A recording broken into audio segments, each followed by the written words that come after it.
How to share YouTube videos to Facebook. So in this tutorial, I'm going to tell you how you can share your YouTube videos to Facebook. So first of all, you'll have to open the YouTube app and select any video that you want to share. For example, if I want to share this, then I'm going to click on the three dots by the side and click on this share.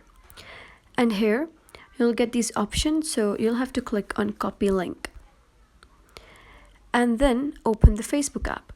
Now, coming on the Facebook app, click on this what's on your mind at the top.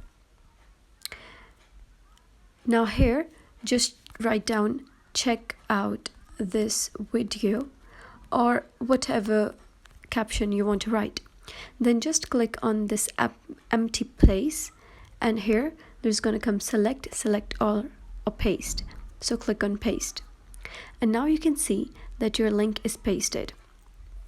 All you have to do now is just click on this post button at the top right. And now after some time, your video will be processed and be uploaded to Facebook.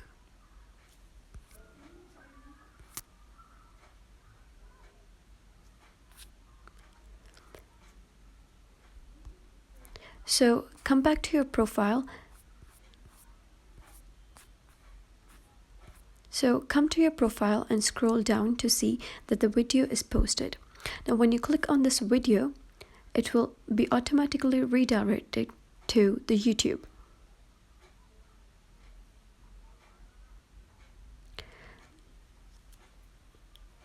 So that was how you can add YouTube video to your Facebook.